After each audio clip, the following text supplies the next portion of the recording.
Bonjour à tous et bienvenue sur Technapa. Alors aujourd'hui, une petite vidéo non sponsorisée pour vous présenter ce produit et l'essayer avec vous. J'avais besoin pour un diorama de faire des effets de craquelure comme dans les déserts américains.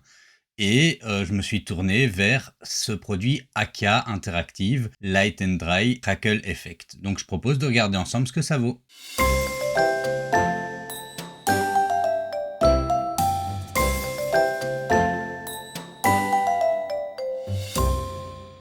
Alors pour tester ce produit, je vais utiliser cette base qui est en fait une impression qui n'a pas bien réussi sur ma CRM4.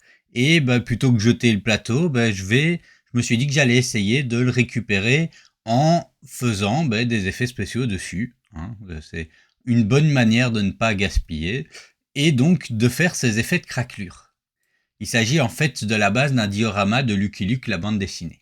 Et donc, je vais tout simplement suivre les instructions qui sont données par rapport au produit. Et en fait, ça a l'air très simple. Il suffit de badigeonner la surface du produit. Plus on fait des couches épaisses, plus a priori le produit va produire des craquelures larges.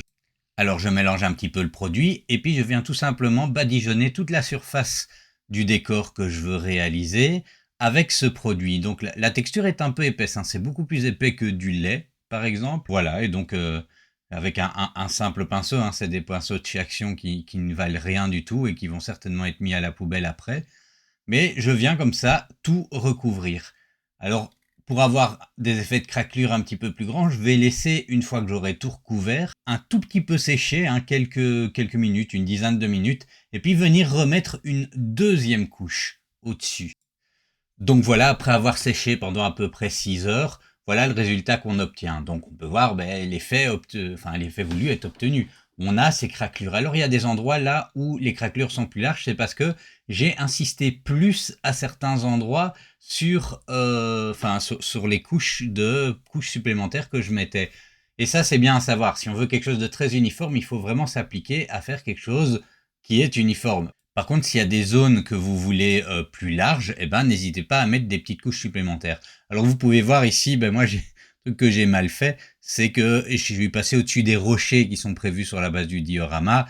Bon, je vais évidemment retirer un peu cette couche et puis peindre mes rochers en gris, mais voilà, c'est à penser au moment où vous faites le travail.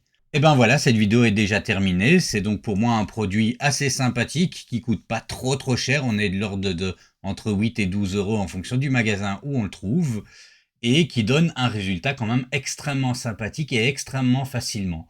Je répète, vous pouvez vous abonner, partager, liker, commenter et si vous désirez acheter le produit, il y a un lien sponsorisé Amazon dans la description. Et voilà, je vous dis à la prochaine.